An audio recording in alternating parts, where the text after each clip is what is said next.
Mon être me suffit. Nous grandissons souvent avec l'idée que notre valeur dépend du regard des autres. Nous cherchons à être appréciés, compris, respectés ou admirés. Nous espérons que nos efforts seront remarqués, que nos qualités seront reconnues et que notre présence aura de l'importance aux yeux du monde. Puis, avec le temps, une évidence apparaît. La sérénité ne naît pas des applaudissements. Elle ne dépend pas du nombre de personnes qui nous félicitent. Elle ne repose pas sur les compliments ou la popularité. Elle prend racine au plus profond de nous. Mon être me suffit. Cette affirmation peut surprendre dans une époque où tout semble encourager la recherche d'attention et de validation. Pourtant, elle exprime une liberté précieuse. Elle ne signifie pas que les autres n'ont plus d'importance, ni que l'on cesse d'aimer.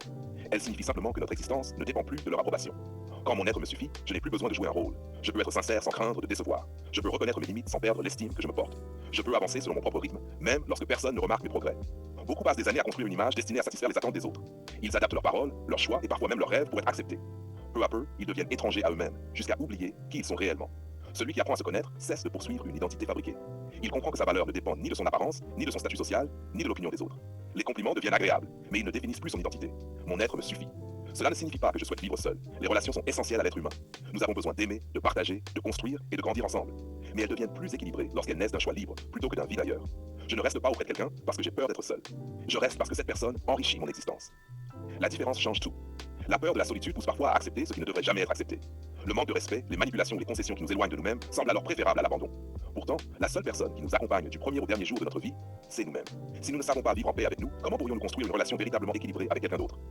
Mon être me suffit, parce que je suis devenu mon premier soutien. Je connais mes forces, je connais mes faiblesses, je connais mes blessures, je connais mes aspirations.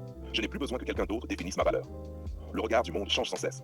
Aujourd'hui, certaines personnes vous admirent. Demain, elles vous auront peut-être oublié. Les applaudissements peuvent rapidement laisser place aux critiques. Si votre paix dépend de ces réactions, elle restera fragile.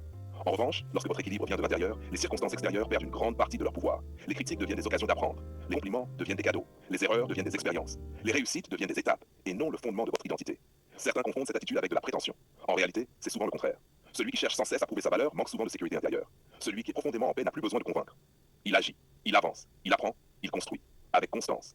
Les plus grandes œuvres se développent dans la patience. Les racines des arbres restent invisibles, pourtant elles soutiennent toute leur force. Ce qui possède une véritable profondeur n'a pas besoin de faire de bruit. Mon être me suffit, parce que ma plus grande richesse se trouve à l'intérieur de moi. On peut perdre des biens matériels, on peut perdre une position sociale, on peut voir certaines personnes s'éloigner.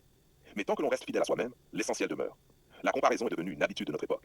Nous observons les réussites des autres, leurs voyages, leurs couples, leur carrière ou leurs réussites. Nous oublions que nous ne voyons qu'une partie de leur réalité. En comparant notre quotidien à leurs plus beaux instants, nous alimentons nous-mêmes notre insatisfaction.